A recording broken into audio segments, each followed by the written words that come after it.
JK, I'll start with you because you're well and truly dressed for the occasion. Yeah, there are a lot of people around the world smiling right now. I'd just like to say, vamos, vamos, vamos, Catimba Locos, who is a local Argentinian soccer team who thought I liked them last week and then they thought I hated them. So they were very upset. So this is for you people. This is for my Argentinian friends. I said you're going to get pumped by 40. And you didn't. And they were outstanding. They were outstanding. You cannot take anything away from the Mills. Defence was outstanding, thoroughly deserved their win, but for me, it just came out of the blue. I just was not expecting it. Absolutely from nowhere, considering they had played no rugby throughout this, since the Rugby World Cup really, and the way they played and tactically the way they played and outmuscled the All Blacks, quite phenomenal. How do we put it into context then, JK? The fact back-to-back losses for the All Blacks, a performance on the weekend that obviously clearly frustrated with a lot of fans, disappointed with the performance, responsibility. In saying that though, Argentina have been close before. You played in the game where it was a draw. Sorry. He's happy. He's happy about it because it was a draw. The fact that in 2002 they were right there. Scott Robertson scores a try in the last minute. Shall I bring up you losing 5 in a row now, should I? Yeah, that'll come up later in the show. There's no doubt about it. It's fine because this is what we have to deal with. That's what we have to look deeper into. The Pumas, are we giving them enough credit before they even got to this game? The fact that they've been close to beating the All Blacks before? No, we didn't because of context. Now, my problem, it came out of the blue because the All Blacks don't normally lose 2 in a row. We thought we'd see a reaction from the game. It didn't happen. Argentina had COVID. They haven't played for a long time. All these things that you put into your box of prediction and go, look, they're going to be competitive because they always are, but they're not going to last the game. And that's what surprised me the most. Absolutely unbelievable performance. But out of context. It was a little bit like the Australian... It's been like the whole series. You know, the Australians draw the first game and then the second game you think, oh, yeah, and then they come out and win the third and you're going, there doesn't seem to be a lot of context around even the way we're playing.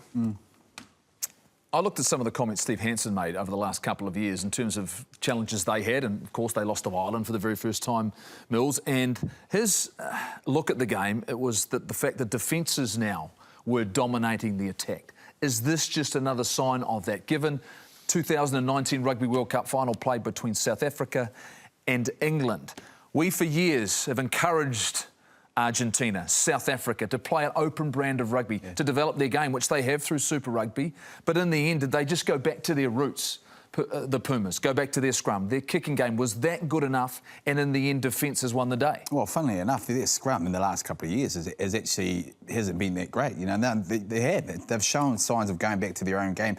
And that's why, when you talk about the context of it, they've been out this whole time, and we thought, OK, the speed of the game, you know, they'll absolutely be off their feet. But they controlled the speed of the game. You know, they slowed it right down. They put in a massive defensive effort that was built around, physicality and keeping that player up. And they made things messy. They got into the All Blacks. You know, we talked about them being niggly, but it was built around, their captain. And he was very instrumental in their win. I don't agree, Goldie. I think my issue is that I don't think any team to win a test match can be one-dimensional. So I think the All Blacks of the past have been a little bit more expansive at times. They've had a bit of kicking game. And I think that on the weekend we were one-dimensional. I mean, Sam Whitelock carried the ball 454 million times and he got tackled 454 million times. But it was predictable. You look up and I didn't see Patrick Tuipulotu carry the ball. Was there space out wide? Yes, there was. Did we get it out there? No. So that's not taking anything away from the Argentinian performance because they outplayed us on the day. Did we react to their line pressure, Mills? No. Did we change our game plan? No. And that's what we're not used to. We're used to the All Blacks having a good kick-pass game, having a short game, playing it wide early. They just were one-dimensional, and it cost them dearly. But a lot of this conversation has been about the intensity that the Pumas brought, the fact that their attitude coming into the game, the passion that they played with, no more so than Pablo Montero when he's talking to the referee in the game. And this is, all of a sudden the handbags come out and there's a little bit of off-the-ball play and it gets to a point with the physicality. But his intensity, and he talked about, was the fact you represent my country. And do we confuse our intensity and our attitude with confrontation? And is that a dangerous place to go? Because we needed to be the better rugby team on the day. And you've listened to him talking here. I want to listen to this because this is outstanding. After the whistle, okay?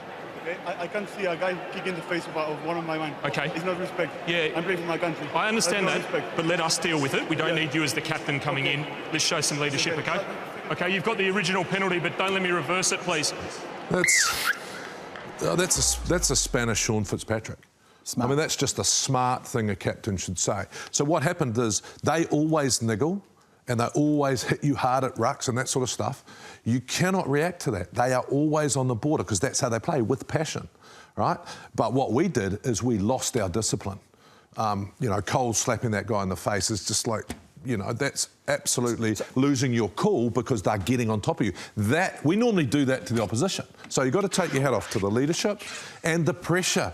Mills, the pressure when people are getting off the line at you, it cuts down your time. It does frustrate you, but you got to work out ways to get around it. And was that one of the things for you, Mills, that almost they're the warning signs of the fact that we've gone in and maybe just quickly lost their way, and those are things that are hard to get back? Yeah, absolutely. And when you've got a game plan, when you're actually thinking, OK, we're going to get over top of these guys, there's no way they're going to stick with us. There is a little bit of niggle. That is very smart play because the actual play, it was actually one of his players that started the slapping. And so for him to bring that up, it gave the referee, Angus Gardner, in a mental statement in his head that the All Blacks are doing. And that's why he did that later on in the game. So it was a masterclass for them. Given all of that then, are there some simple answers to some simple questions, JK, in terms of our preparation? Because it appears as though we weren't quite ready for what the challenge may be. Yeah, look, and I think, I'm wearing this jersey because it's about respect. What I said last week was an easy thing to predict because all the things I've mentioned. Did the players fall into that? Possibly. Did they think they were just going to go out and play a one-dimensional game and beat them? Possibly. Because of where Argentina had come from, because they'd come off a hard series. But you'd like to think not. My biggest concern to both of you was the lack of our ability to change the game plan during the game.